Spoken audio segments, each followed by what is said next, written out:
गहवाना करा के सैया लैले जब से घरवा नहीं मनवा लगला। गहवाना करा के सैया लैले जब से घरवा नहीं मनवा लगला। तो सैया मारे खा के सिखावा छोट भेटवा लगला कि साझे बंद कर देला के मरवा छोट भेटवा लगला। Myra recording by Bihari music चकिया।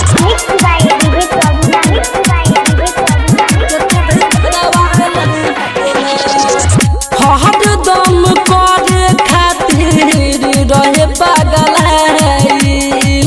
पहलंग के पास मुआना देला चारा हर दम करे खातिर रहे पागल पहलंग के पास मुआना देला चारा जहिया से अइनी सखी खाइले न खनवा नहीं मनवा लगला। जहिया से अइनी सखी खाइले न खनवा नहीं मनवा लगला कि सैया मारे खा के सिखावा चोट भेटवा लगला कि साझे बंद कर देला के मरवा चोट भेटवा लगला। चोट भेटवा लगला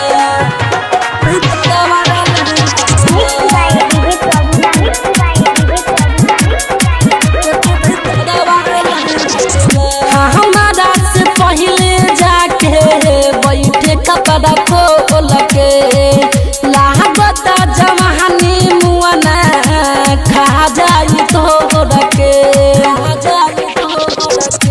हमारा से पहले जाके बैठे कपड़ा खोल के लागता जवानी मुआना खा जाई तो रखे।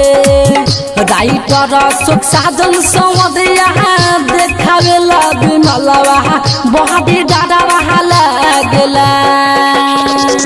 नंदिर प्रदीप रितेश देवानवा देखावेला बिमलवा बहरी डाडवा लगला। तो सैया मारे खा के सिखावा चोट भेटवा लगला कि साझे बंद कर देला के मरवा चोट भेटवा लगला। गहवाना करा के सैया लैले जब से घरवा नहीं मनवा लगला।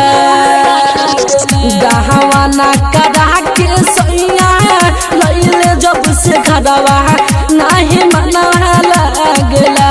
तो सैया मारे खा के सिखावा छोट भेटवा लगला कि साझे बंद कर देला के मरवा छोट भेटवा लगला। Myra mix boy Bihari music चकिया।